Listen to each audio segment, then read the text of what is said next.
12 humble beginnings of billionaires you need to know. Although some billionaires were born with a silver spoon in their mouths, they're not all cut from the same cloth. Some of the richest people in the world had to work their way from the bottom to get to the top. These people are an inspiration to us all. Here are 12 humble beginnings of billionaires you need to know. This is Wealthy Fact, where you come to watch, implement, and get wealthy. Please make sure to subscribe to our channel and give us a thumbs up. 12 humble beginnings of billionaires you need to know. Number 1, Ralph Lauren. Now one of the most well-known names in fashion, Ralph Lauren came from a pretty average family for a child living in the Bronx in the 40s. Born to impoverished Jewish immigrants, Ralph was originally named Ralph Lipschitz. His life was difficult, so Ralph found his escape in movies. He started calling himself Ralph Lauren in high school after kids had been picking on him because of his name. He started his business with only a high school diploma and some business classes. Who knew Ralph Lauren would get so far? He did. In a high school yearbook, he wrote "millionaire" when he was asked what his goals were. Number 2, Leonardo Del Vecchio. You probably don't recognize Del Vecchio's name, but his company, Luxottica Group, is the largest manufacturer of glasses, sunglasses, and lenses in the entire world. He was born in Italy in the 30s. His dad died sometime before his birth, and his mother died when he was only 7 years old. This resulted in him living in an orphanage. When he was 14, he got an apprenticeship working at a factory that made both parts for cars and eyeglasses. He used the money from the apprenticeship to go through design school, and once he was done with that, he started his own business. Today, Del Vecchio's net worth is estimated to be $20.6 billion. Leonardo truly didn't let his unfortunate childhood keep him from succeeding. Number 3, Larry Ellison. Larry Ellison is the founder of a software company called Oracle, which has made databases for companies such as Ford, IBM, and American Airlines. But he didn't always live in luxury. His mother gave him to his aunt and uncle to raise him when he contracted pneumonia as an infant in the 40s. His uncle had made a living in real estate, but like many people, he went broke during the Depression. So, Ellison was raised in an apartment on Chicago's South Side. He didn't know he was adopted until he was 12. Larry didn't let his upbringing hold him back. He dropped out of college. He started his company under the name SDL in 1977. The company's name has since been changed to Oracle and is reported by Forbes to be worth around $183 billion. Number 4, David Murdock. It's pretty likely that you've never heard of David Murdock, but after hearing his story, we're pretty confident it's a name you'll remember. Murdock's teen years and early adulthood were pretty rough, to say the least. He was dyslexic, which caused him to drop out of school when he was in the 9th grade and get a job at a gas station. Then David was drafted to serve in World War II. Upon his return, he found himself homeless, jobless, and completely broke, except for 1 nickel and 1 penny. Then, a kind stranger loaned him enough money to buy a local coffee shop, which he did. He flipped the coffee shop and made a $700 profit.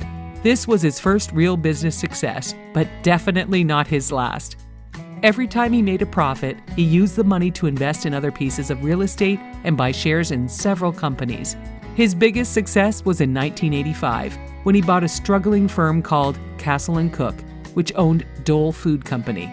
He turned the company around, and today, Dole is one of the world's top-selling fruit and vegetable companies. With a net worth of $2 billion, David Murdock is a truly inspiring rags-to-riches story.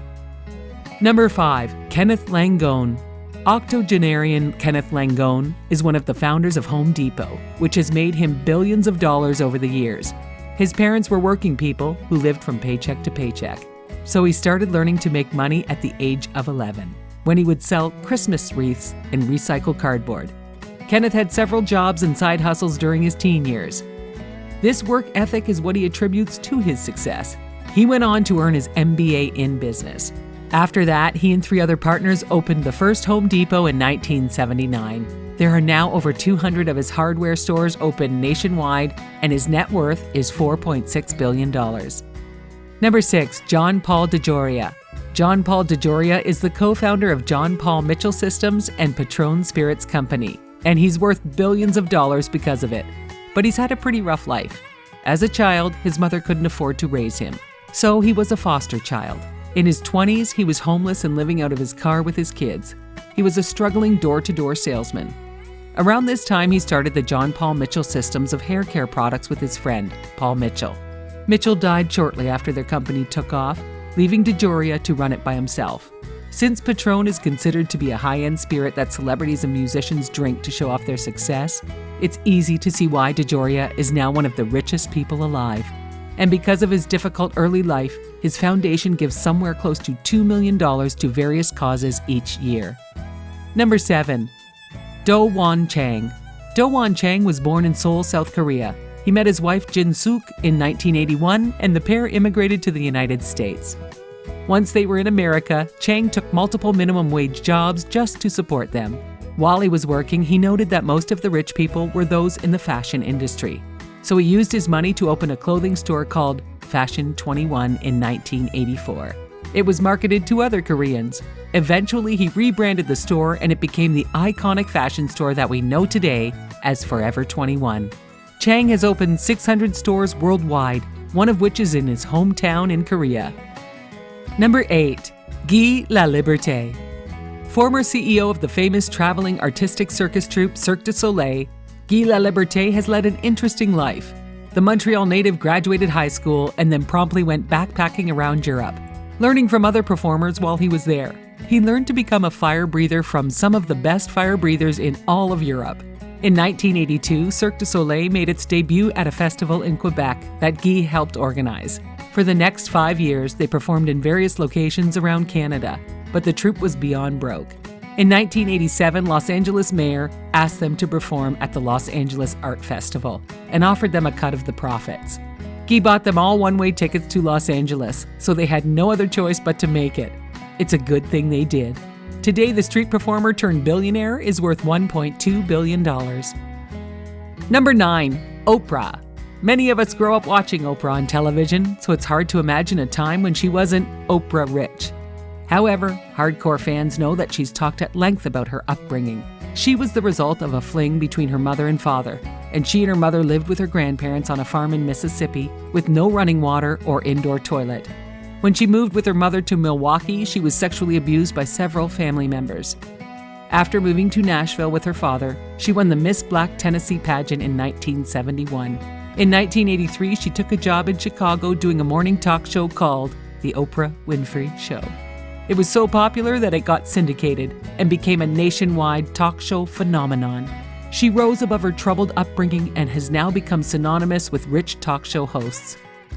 Number 10. J.K. Rowling. If you're not familiar with the name J.K. Rowling, it's likely that you don't have children or that you're not a Harry Potter fan.